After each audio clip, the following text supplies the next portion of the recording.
శ్రీకృష్ణ పరబ్రహ్మణే నమః. శ్రీ గురుభ్యో నమః. శ్రీమద్భాగవత సంగ్రహము, పంచమ స్కందము. భరతుని వంశము, సప్తద్వీపాలు. శాల్మలీ ద్వీపము.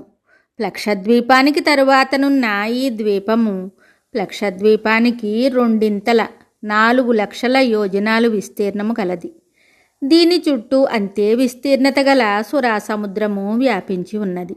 మధ్యలో ఒక మహాశాల్మలీ వృక్షం ఉన్నది. బూరుగు చెట్టు ఉన్నది. దానిపై గరుడు నివసిస్తూ ఉంటాడు. ప్రియవ్రతుని పుత్రుడైన యజ్ఞబాహువు ఈ ద్వీపాన్ని పాలించి దానిని 7 వర్షాలుగా విభజించి వాటికి తన పుత్రుల పేర్లు పెట్టి వారిని అధిపతులుగా నియమించాడు. ఆ వర్షాల పేర్లు ఇవి: సురోచనము, సౌమనస్యము, రమణకము, దేవబర్హము, పారిబర్హము, ఆప్యాయనము, అభిజ్ఞాతము. ఆ వర్షాలకు ఉండే సరిహద్దు పర్వతాలు ఇవి: స్వరస, శతశృంగ, వామదేవ, కుముద, ముకుంద, పుష్పవర్ష, శతక్రతు అన్నవి. అందులోనున్న 7 నదులు: అనుమతి, సినీవాలి, సరస్వతి, కుహువు, రజని, నంద, రాక. అక్కడ శృతధర, వీర్యధర, వసుంధర, విద్యాధర అనే 4 వర్ణాల వారు ఉంటారు. ఈ ద్వీపవాసులు సోముని ఉపాసిస్తారు. కుశద్వీపము. ఇది 8,00,000 యోజనాల వైశాల్యము కలది. దీని చుట్టూ అంతే విస్తీర్ణము ఉన్న ఘృత సముద్రము, నేతి సముద్రము ఉన్నది. ద్వీపం మధ్యలో బ్రహ్మచే నాటబడిన కుశ దర్భగడ్డి దుబ్బు స్తంభము ఉన్నది. అది అగ్నిజ్వాలల వలె తేజోమయంగా వెలుగుతూ ఉంటుంది. ఈ ద్వీపాన్ని ప్రియవ్రతుని పుత్రుడు హిరణ్యరేతసుడు పాలించి దానిని 7 భాగాలుగా విభజించి తన పుత్రులకిచ్చి ఆ 7 వర్షాలకు వారి యొక్క పేర్లే పెట్టాడు. ఆ వర్షాల పేర్లు ఇవి: వసు, వసుదేవ, రూఢరుచి, నాభిగుప్త, సత్యవ్రత, వివిక్త, వామదేవములు. వాటి సరిహద్దు పర్వతాల పేర్లు ఇవి: చక్రము, చతుశృంగము, కపిలము, చిత్రకూటము, దేవానీకము, ఊర్ధ్వరోమము, ద్రవిణము. ఆ వర్షాలలో ప్రవహించే నదులు ఇవి: రసకుల్య, మధుకుల్య, మిత్రవింద, శృతవింద, దేవగర్భ, శృతచ్యుత, మంత్రమాల. అక్కడ కుశల, కోవిద, అభియుక్త, కులక అనే 4 వర్ణాల ప్రజలు ఉంటారు. అక్కడి వారు జాతవేదసుడు అనే అగ్నిదేవుని ఉపాసిస్తారు. క్రౌంచ ద్వీపము. కుశద్వీపానికి తరువాతనున్న ఈ ద్వీపము యొక్క విస్తీర్ణము 16,00,000 యోజనాలు. దాని చుట్టూ అంతే విస్తీర్ణంతో పాలసముద్రము ఉన్నది. ప్రియవ్రతుని పుత్రుడైన ఘృతవృష్టుడు ఈ ద్వీపానికి రాజు. అతడు ఆ ద్వీపాన్ని 7 వర్షాలుగా విభజించి కొడుకులకు అప్పగించి వారి పేర్లే ఆ 7 వర్షాలకు పెట్టాడు. అవి ఆమోదము, మధువహము, మేఘపృష్టము, సుధామము, భ్రాజిష్టము, లోహితార్ణము, వనస్పతి. అక్కడి సరిహద్దు పర్వతాల పేర్లు శుక్లము, వర్ధమానము, భోజనము, ఉపబర్హణము, నందము, నందనము, సర్వతో భద్రము. ఆ వర్షాలలోని నదులు ఇవి: అమృతాఘ, అభయ, ఆర్య, తీర్థవతి, తృప్తిరూపవతి, పవిత్రవతి, శుక్ల. ఈ ద్వీపానికి మధ్య క్రౌంచము అనే పర్వతం ఉండటం చేత ఆ ద్వీపానికి ఆ పేరు వచ్చింది. అక్కడి జనులు పురుష, వృషభ, ద్రవిణ, దేవక అనే 4 వర్ణాలలోనూ ఉంటారు. వారు భగవానుని జల రూపంలో జలాంజలితో అర్ఘ్యప్రదానం చేసి ఆరాధిస్తారు. శాఖద్వీపము. ఇది 32,00,000 యోజనాల వైశాల్యము గల ద్వీపము. దీని చుట్టూ అంతే విస్తీర్ణముతో దధి సముద్రము ఉన్నది. దాని మధ్యన ఒక పెద్ద శాఖవృక్షం ఉన్నది.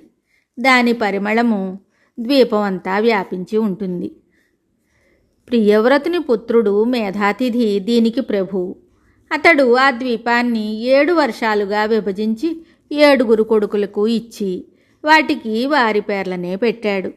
అవి పురోజవము, మనోజవము, పవమానము, ధూమ్రానీకము, చిత్రరేఫము, బహురూపము, విశ్వాధారము. వాటి సరిహద్దు పర్వతాల పేర్లు ఈశానము, ఉరుశృంగము, బలభద్రము, శతకేసరము, సహస్రశ్రోతము, దేవపాలము, మహాననము.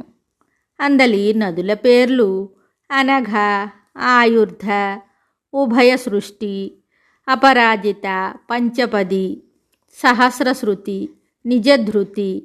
ఆ ద్వీపవాసులు ఋతవ్రత, సత్యవ్రత, దానవ్రత, సువ్రత అనే 4 వర్ణాల వారై ఉంటారు. భగవానుని యొక్క వాయురూపాన్ని వారు ప్రాణాయామ ప్రక్రియల ద్వారా ఆరాధిస్తారు. పుష్కర ద్వీపము. ఈ ద్వీపము 64 యోజనాల వైశాల్యము గలది. అంతే వైశాల్యంతో శుద్ధోదకము మంచినీటి సముద్రము దాని చుట్టూ ఉన్నది. ఈ ద్వీపము మధ్యలో ఒక విశాలమైన పుష్కరం పద్మము ఉన్నది. దాని దళాలు రేకులు బంగారు రేకులు. అవి తప్తకాంచన తేజస్సుతో వెలిగిపోతూ ఉంటాయి. ఆ పద్మములో చతుర్ముఖ బ్రహ్మ ఆసీనుడై ఉంటాడు. అతడే అక్కడి వారికి ఆరాధ్య దైవము. ఈ ద్వీప మధ్యలో మానసోత్తరం అనే పర్వతము ఉన్నది. దానికి 4 దిక్కుల 4 దిక్పాలకుల ఇంద్ర, అగ్ని, వరుణ, కుబేరుల పట్టణాలు ఉన్నాయి. ఈ పట్టణాలకు పైన మేరువు చుట్టూ సూర్యుని రథచక్రం తిరుగుతూ ఉంటుంది. ఈ ద్వీపానికి అధిపతి ప్రియవ్రతుని పుత్రుడు వీతిహోత్రుడు. ఇతనికి రమణకుడు, ధాతకి అనబడే 2 కుమారులు ఉన్నారు. వీరిద్దరికీ 2 వర్షములు ఇవ్వబడినవి. అక్కడి ప్రజలు చతుర్ముఖుని కొలుస్తారు. లోకాలోక పర్వతము. పుష్కర ద్వీపం మధ్యలో మానసోత్తరము అనబడే 10,000 యోజనాల ఎత్తుగల పర్వతమున్నది. ఆ ద్వీపము చుట్టూ 64 లక్షల యోజనాల విస్తీర్ణంతో శుద్ధోదక జలధి ఉన్నది. అంతటితో భూమండల సీమ సరి. దాని తరువాత లోకాలోక చీకటి వెలుగు పర్వతమున్నది. శుద్ధోదక జలధి నుండి లోకాలోక పర్వతం వరకు ఉన్న దూరము 8,39,00,000 యోజనాలు. అక్కడ జీవరాశులేవీ ఉండవు. దానిపై ఏదీ నిలువలేదు. ఒకవైపు గాఢాంధకారము, వేరొక వైపు వెలుగు ఉంటాయి. భూహు, భువహ, సువహ అనే 3 లోకాలు ఆ పర్వతంలోనే ఉంటాయి. సూర్యుని నుండి ధ్రువుని వరకు వ్యాపించి ఉన్నది జ్యోతిర్మండలము. దాని కిరణాలచే భూహు, భువహ, సువహ లోకాలు ప్రకాశింపబడతాయి. లోకాలోక పర్వతం అడ్డంగా ఉండటం చేత ఈ జ్యోతిర్మండలం యొక్క కాంతులు ఆవలి వైపున ప్రకాశించవు. మొత్తము భూమండలమంతా 50 కోట్ల యోజనాల పరిమితి కలది. లోకాలోక పర్వతము 12 కోట్ల యోజనాల పరిమాణము గలది. దీని పైభాగాన బ్రహ్మదేవుడు వృషభుడు, పుష్కరచూడము, వామనము, అపరాజితము అనే పేర్లు గల 4 దిగ్గజాలను నిలిపాడు. వాటి వలన లోకాలు స్థిరంగా ఉంటాయి. అక్కడనే శ్రీమన్నారాయణుడు మాయా సహితుడై కల్పాంతం వరకు ఉంటూ పాలిస్తుంటాడు. విశ్వక్సేనాది పార్షదులు ఆయన ప్రక్కనే ఉంటూ సేవిస్తుంటారు. ఈ పర్వతానికి ఆవల సంచరించడానికి ఆ భగవానునికి తప్ప ఇంకెవ్వరికీ సాధ్యపడదు. మిగతా కథ తరువాయి భాగంలో తెలుసుకుందాము. శుభం.